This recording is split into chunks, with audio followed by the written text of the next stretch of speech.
helpful. Thank you, ma'am. Mr. Tiberi. Thank you, Mr. Chairman. Thank you all for being here today.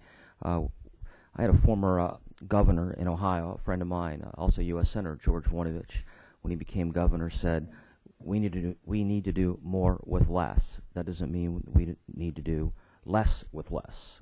We need to do more with less, and he succeeded in doing that. Let me share with you, because the budget's been talked about. These are numbers from the Social Security Administration.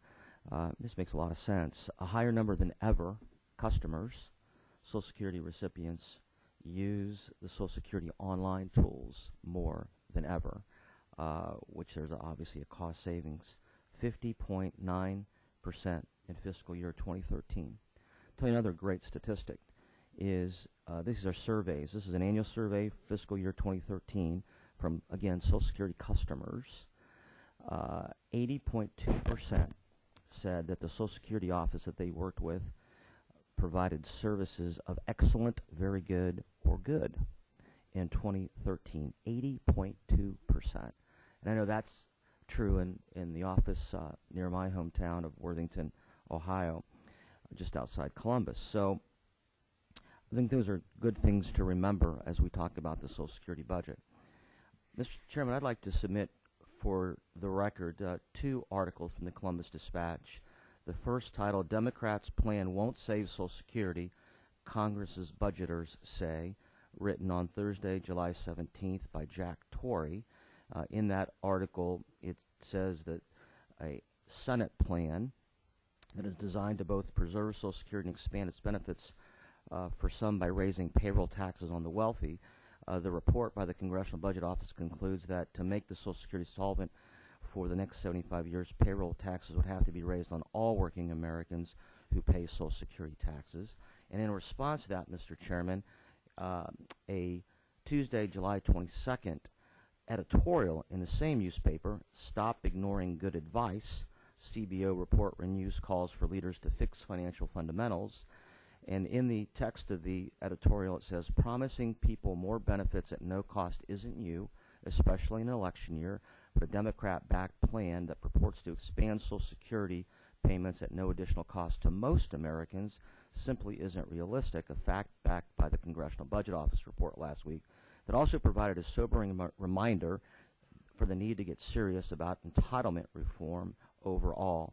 Senate Democrats recently backed a plan that they said would preserve Social Security, expand benefits for many. They said the increase would be paid for by payroll taxes on those making more than $117,000 per year. The current threshold above the Social Security taxes aren't levied. Unfortunately, CBO found the math doesn't add up.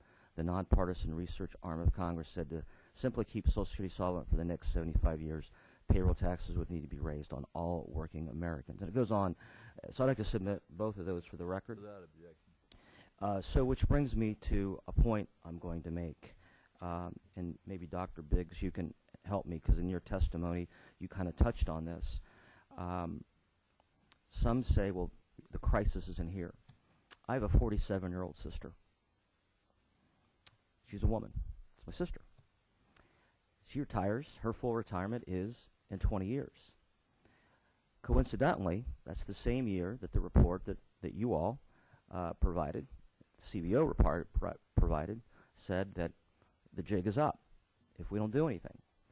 Now, my sister doesn't have a whole lot of confidence, my 47-year-old sister, as she's planning for retirement today with 2 kids, that she's going to be taken care of. My even younger sister, who's 40, has less enthusiasm, to your point, about fixing the current system for what she's thinking about in terms of retirement, let alone my 4 daughters, 5 through 11, and what this report means to them. And so the Senate Democrat plan, I don't know if you've seen it, which the article and the editorial take issue with. If we're to expand benefits, raising payroll taxes on wealthier Americans to do it, wouldn't we be right back where we are today, kicking the can down the road and impacting my 4 daughters, since we're concerned about the wages of women? Thank you for your question. In a sense, you actually wouldn't be right back where you were. You'd be worse off. And the reason is this.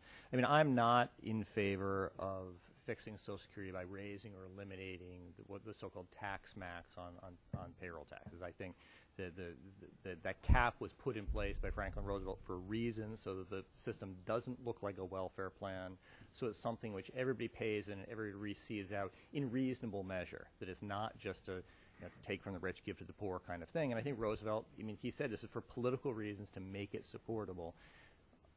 For the economic side, I don't think it's a particularly good idea because eliminating the tax max effectively raises the top marginal tax rate by 12 percentage points. So you're going from, say, 43% today to somewhere in the mid-50s. I just think that's too high. But raising the tax max or eliminating the payroll tax ceiling in order to increase benefits actually makes things worse off, because you're taking off the table one of the options that could have been used to make the system solvent. In other words, you can't raise or eliminate the tax max twice.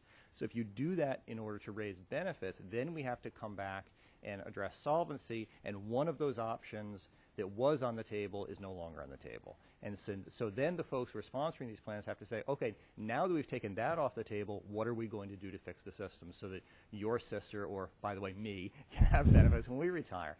And so I think you really have to think first, how do we pay for what we have promised? To promise additional benefits before you've paid for what you've already promised, it just confirms all the stereotypes people have about politicians. No offense.